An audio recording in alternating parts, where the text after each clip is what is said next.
Assalamualaikum warahmatullahi wabarakatuh. Apa kabar teman-teman sekalian? Mudah-mudahan Allah senantiasa memberikan kita kemudahan serta memberikan kita semangat untuk senantiasa tertarik dan berminat untuk mempelajari persoalan bahasa Arab. Pada video kali ini insya Allah saya akan menyampaikan sebuah materi seputar ilmu nahwu yang akan membahas tentang bab ajzaul jumlah atau bagian-bagian dari sebuah kalimat. Sebelumnya teman-teman, mari kita kenali terlebih dahulu apa itu jumlah. Jumlah di dalam bahasa Arab artinya adalah sebuah kalimat. Di dalam sebuah jumlah atau di dalam sebuah kalimat tentu akan terdiri dari beberapa kata. Kita semua sama-sama tahu ya bahwasanya kalimat itu adalah kumpulan dari beberapa kata. Nah, lalu apa bahasa Arabnya sebuah kata? Kata di dalam bahasa Arab adalah kalimah. Jadi, jumlah artinya kalimat, sedangkan kalimah artinya kata. Dari sekian banyak kata di dalam bahasa Arab, atau kita bisa memperhatikan setebal apapun buku atau kamus, beribu-ribu, berjuta-juta, atau puluhan juta, bahkan miliaran kata di dalam bahasa Arab tidak akan keluar dari ketiga jenis kata yang akan kita bahas saat ini. Jenis kata di dalam bahasa Arab secara garis besar ada 3 macam. Yang pertama, isim atau ismun. Yang kedua, fi'il atau fi'lun. Dan yang ketiga, huruf atau harfun. Mari kita kenali apa itu isim. Di dalam kitab Nahwu Wadih terdapat sebuah kaidah. Al-kalimatu salasatu anwa'in, ismun wa fi'lun wa harfun. Yang artinya kata itu terbagi menjadi 3 macam. Yang pertama isim, yang kedua fi'il, dan yang ketiga huruf. Fal ismu huwa kullu lafdhin yusamma bihil insanu aw hayawanu aw nabatu aw jamadu aw ayyu syai'in akhar. Isim adalah sebuah kata atau suatu lafaz yang menyebutkan di dalamnya itu makna insan atau manusia, yaitu nama-nama orang, atau hayawanun, nama-nama hewan, atau nabatun, nama-nama tumbuhan, au jamadun, atau benda mati, au ayyu syai'in akhar, atau yang lain sebagainya. Supaya kita tidak keliru atau tidak bingung yang mana itu isim di dalam sebuah jumlah atau di dalam sebuah kalimat, mari sama-sama kita kenali ciri-ciri dari isim. Yang pertama sekali, ciri-ciri isim adalah bisa menerima tanwin. Jadi apabila teman-teman menemukan sebuah jumlah atau kalimat yang di dalamnya itu terdapat kata yang di ujungnya ada tanwin, tentu teman-teman sudah tahu semua kan apa itu tanwin. Tanwin itu ya seperti domatain, kasrotain, atau fathahtain, yang biasanya dibacanya itu un, in, atau an di bagian ujungnya, di bagian ujung kata. Nah, apabila teman-teman menemukan sebuah kata yang di ujungnya itu terdapat tanwin, maka kita anggap itu sebagai isim. Itu merupakan ciri dari isim. Kemudian apa ciri isim yang kedua? Ciri isim yang kedua adalah bisa menerima huruf jar atau sebab-sebab yang menjadikan kata itu menjadi majrur. Contohnya apa? Contohnya begini. Pada lafaz bismillahirrahmanirrahim, di bagian awalnya itu kan ada bismi. Nah, di sana ada bismi. Bismi ini kalau diuraikan lagi terdiri dari huruf jar, yaitu berupa bi, huruf jar, dan ismi. Kenapa ismun ini dibaca jadi ismi, dijadikan kasroh? Karena ada sebabnya, yaitu berupa huruf jar di bagian awalnya, yaitu bismi. Nah, maka ismi di sini merupakan kalimat isim, sebab dia bisa menerima huruf jar dan penyebab yang menjadikan dia menjadi kasroh atau majrur. Jadi apabila teman-teman mendapatkan sebuah kalimat atau jumlah yang di dalamnya itu terdapat sebuah kata yang bisa majrur, bisa menerima sebab-sebab dia itu kasroh, maka kita anggap itu sebagai isim. Kemudian ciri dari isim yang ketiga adalah bisa menerima harfun nida. Harfun nida ini adalah berupa huruf panggilan. Kalau di bahasa Indonesia kita sering mendengar wahai, hai gitu. Kalau di dalam Al-Quran kan kita sering menjumpai ayat-ayat yang wahai orang-orang yang beriman. Nah, wahainya ini merupakan harfun nida dalam bahasa Arab, yaitu ya, huruf ya yang disertai dengan alif panjang.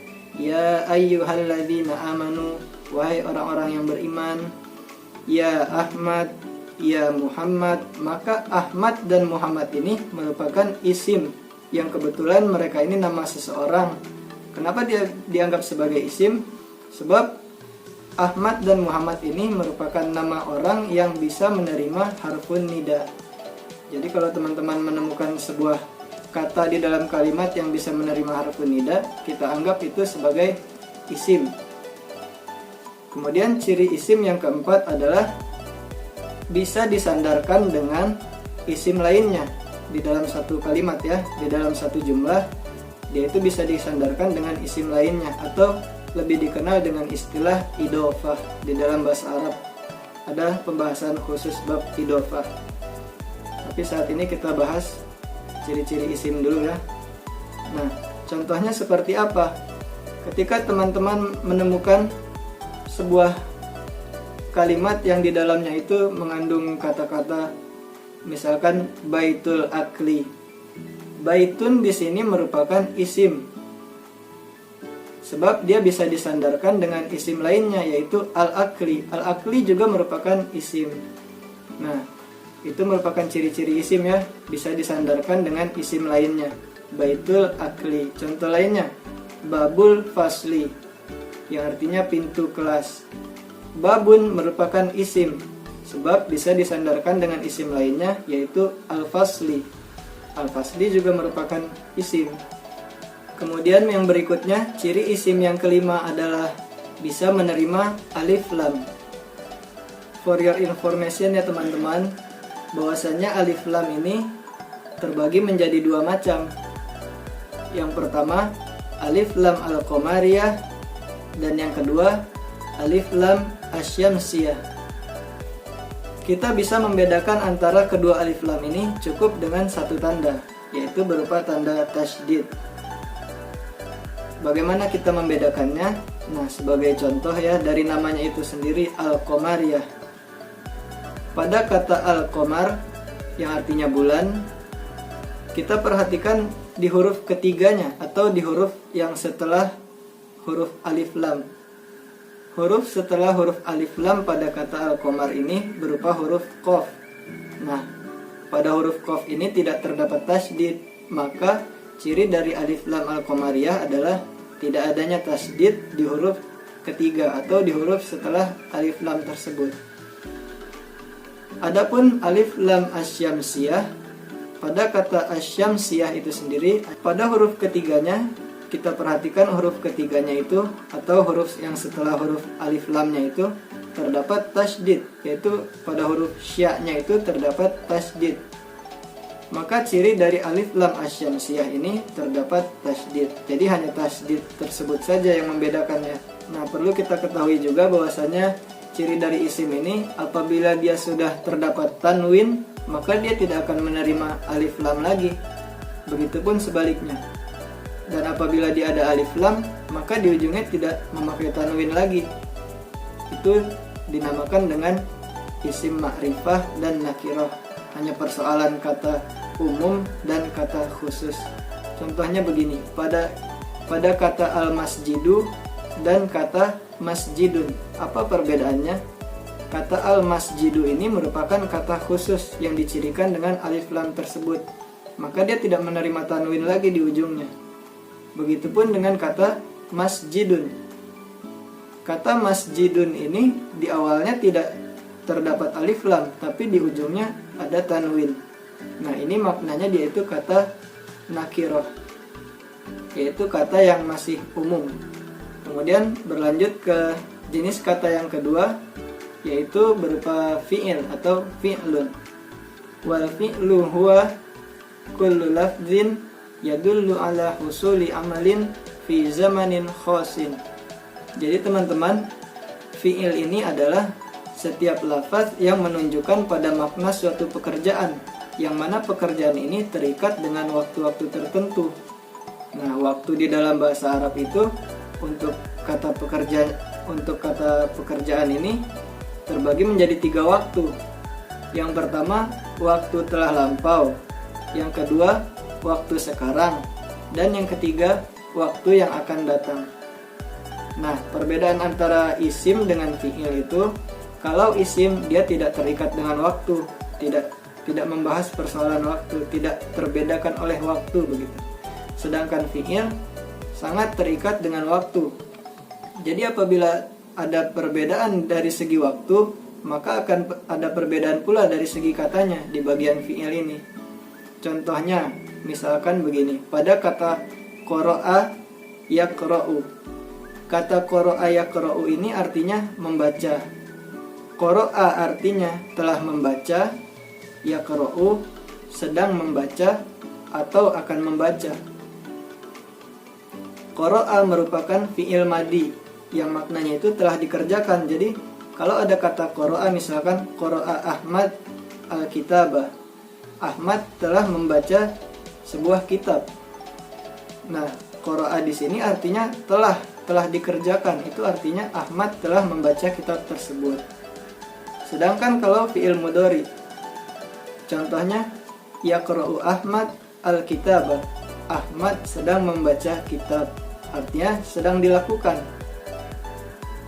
Atau uridu an aqra'a al-kitabah, saya ingin membaca sebuah buku, sebuah kitab. Nah, itu kan artinya pekerjaannya baru akan dikerjakan, belum dikerjakan. Nah, yang paling utama dan pertama sekali yang mesti kita kenal pada bagian fi'il ini adalah ada 2 fi'il. Yang pertama, fi'il madi, yaitu untuk kata-kata kerja yang telah lampau, telah dikerjakan. Dan yang kedua adalah fi'il mudhari, yaitu fi'il yang tadi, yang sedang dikerjakan atau yang akan dikerjakan, dalam artian belum dikerjakan gitu. Yang pertama fi'il madi, yang kedua fi'il mudhari.